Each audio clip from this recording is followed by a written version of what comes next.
रामदास बाबा की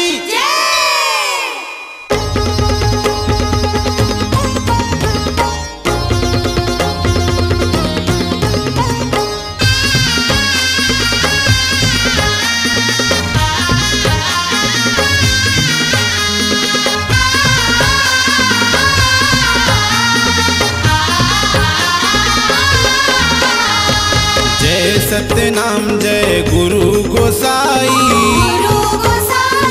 गुरु गोसाई सत्य पुरुष सतलोक ले आई, सतपुरुष सतलोक ले आई। आरती गाँव में तुर गुरु घासी, गुरु घासी तुर गुरु घासी, वीर हरो हरो लख चौरासी, वीर हरो हरो लख चौरासी। पान सुपारियो नरियर मेवा, नरियर मेवा नरियर मेवा, गुरु तोर संत करत है सेवा, गुरु तुर संत करत है सेवा। महंगू दास पिता दाई अमरौतिन, दाई अमरौतिन दाई अमरौतिन, प्रेम दया करुणा सतवंतिन, प्रेम दया करुणा सतवंतिन। जय सतनाम जय गुरु गोसाई, गुरु गोसाई सत्य पुरुष सतलोक ले आई, सतपुरुष सतलोक ले आई।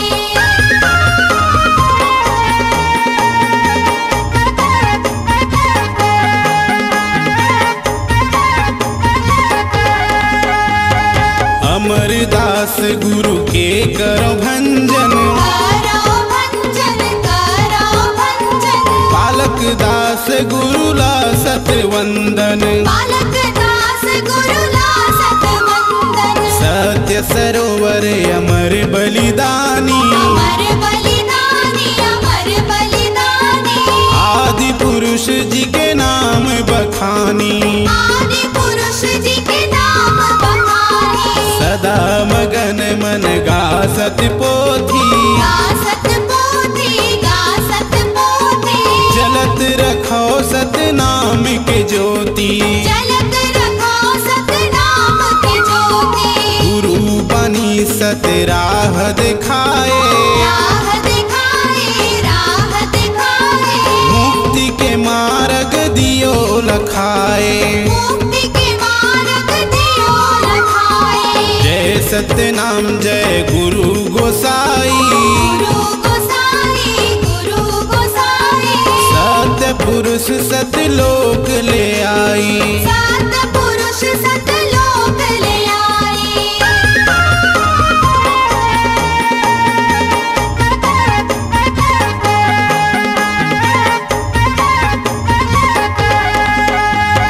कंठी जनेऊ माला धारण करियो, धारण करियो धारण करियो, लियहु नाम भव पार उतरियो, लियहु नाम भव पार उतरियो।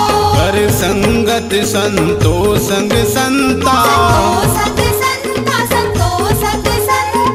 बिन गुरु ज्ञान कहू नहीं बनता, बिन गुरु ज्ञान कहूँ नहीं बनता।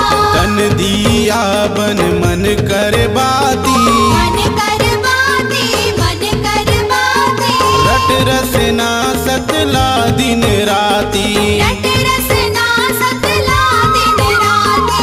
सत्य नाम से है भय संसारा, भय संसारा भय संसारा, गुरु बाबा के महिमा पारा, गुरु बाबा के महिमा पारा। जय सतनाम जय गुरु गोसाई, गुरु गोसाई, सत्य पुरुष सतलोक ले आई, सतपुरुष